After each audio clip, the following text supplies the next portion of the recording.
লীগের একটা ন্যায় বিচার হোক। তাদের যারা এই অন্যায় অত্যাচারে আমাদের এই রাষ্ট্র ব্যবস্থাটাকে ধ্বংস করেছে, তাদের আমরা একটা বিচার চাই। আমাদের কোনো ভুলে আওয়ামী লীগের উত্থান ঘটবে, আওয়ামী লীগ এসে আবার স্বৈরতন্ত্র কায়েম করবে। এদের বক্তব্য যেটা ছিল সেটা হচ্ছে যে আওয়ামী লীগের নিষিদ্ধ হওয়ার দাবিটা কেন উঠলো। আওয়ামী লীগ যেহেতু বাংলাদেশে গণতন্ত্র, আমাদের স্বাধিকার, আমাদের বাক স্বাধীনতা লুটপাট করে সবকিছু ধ্বংস করেছে, সেজন্য আমরা আওয়ামী লীগের অ্যাকচুয়ালি বলেছি যে আওয়ামী লীগের একটা ন্যায় বিচার হোক। তাদের যারা এই অন্যায় অত্যাচারে আমাদের এই রাষ্ট্র ব্যবস্থাটাকে ধ্বংস করেছে, তাদের আমরা একটা বিচার চাই। বিচার চাইলে বিচারে যদি তারা খালাস পায় তাহলে তারা রাজনীতি করতে তো কোনো অসুবিধা নেই।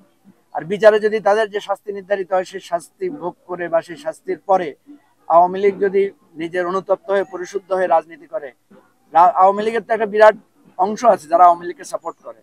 সুতরাং আমরা চাই স্থায়ীভাবে এই বিভেদের অবসান।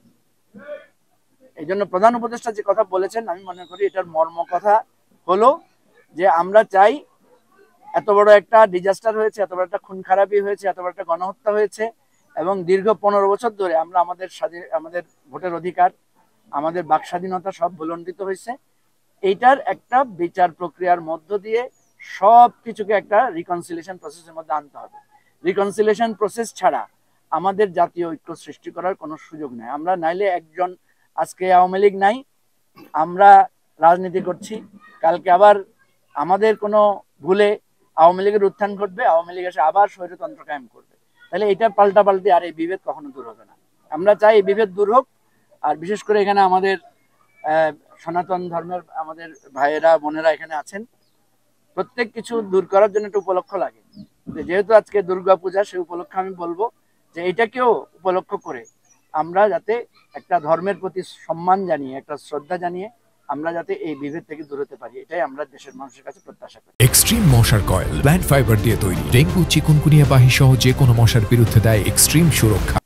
ফেব্রুয়ারিতে নির্বাচন না হলে আমাদের দেশ এবং জাতির জন্য একটা গভীর অন্ধকার অপেক্ষা করছে, এটা আমি নিজে ব্যক্তিগতভাবে মনে করি এবং আমাদের দলীয় স্ট্যান্ডটাও এখানে। আমরা একই সাথে মনে করি ফেব্রুয়ারিতে নির্বাচনও করতে হবে এবং নির্বাচনের আগে জুলাই সনদের যে সমস্ত বিষয়গুলো আমরা বলেছি সেগুলোকেও একটা মানে সাংবিধানিক আইনের মধ্যে এনে এটাকে বাস্তবায়ন করতে হবে। দেখেন, এটার কাজ কিন্তু এগিয়ে আসছে, অনেক কিছু গোছানো হয়ে গেছে। এখন এটা নিয়ে আর বিভেদ করার, এটা নিয়ে আর বিতর্ক তৈরি করার কোনো সুযোগ নাই। এনসিপির নেতারা কে কি আপনারা বিচ্ছিন্নভাবে বলেছেন, এটাকে অত গুরুত্ব দেওয়ার দরকার নাই। দলীয়ভাবে আমরা এনসিপি সহ আমরা বসেছি, আমরা একটা সমাধানের পথে যাচ্ছি এবং আমরা আশা করতেছি নির্বাচনটা সঠিক সময়ে তার শিডিউলটা ঘোষিত হবে। কিন্তু আমরা অন্য কারণে চিন্তিত। একটা হচ্ছে আওয়ামী লীগ যে হুমকি দিচ্ছে নানাভাবে বিচার প্রক্রিয়া ব্যাহত করার জন্য, নির্বাচনের প্রক্রিয়া ব্যাহত করার জন্য, সেইটাকে আমরা কিভাবে হ্যান্ডেল করব, আমাদের আইন শৃঙ্খলা রক্ষাকারী বাহিনী কিভাবে হ্যান্ডেল করবে। এর বাইরে যে বড় বড় দলগুলো আছে তাদের নমিনেশন দিতে গিয়ে অনেক ধরনের কোন্দল, অনেক ধরনের বিভেদ তৈরি হবে, সেখানে অনেকটা রক্তক্ষয়ী বিভেদ হয় আমরা দেখেছি বড় দলগুলো, সেখানে তারা কিভাবে করবে। এর বাইরে আর দুইটা দলের মধ্যে, জামাত এবং বিএনপির মধ্যে আমরা দেখছি তাদের মধ্যে একটা অসহিষ্ণুতা আছে। বিভিন্ন জায়গায় এই অসহিষ্ণুতা যদি মানে দ্বন্দ্ব সংঘাতের রূপ নেয়, সশস্ত্র রূপ নেয়, তাহলে আমাদের নির্বাচনী পরিবেশ বিঘ্নিত হবে। এগুলোর ব্যাপারে আমরা আইন শৃঙ্খলা রক্ষাকারী বাহিনীকে খুব শক্ত এবং খুব দৃঢ় অবস্থান আমরা দেখতে পাচ্ছি না। আমরা নির্বাচন ফেব্রুয়ারিতে হওয়া নিয়ে শঙ্কিত না।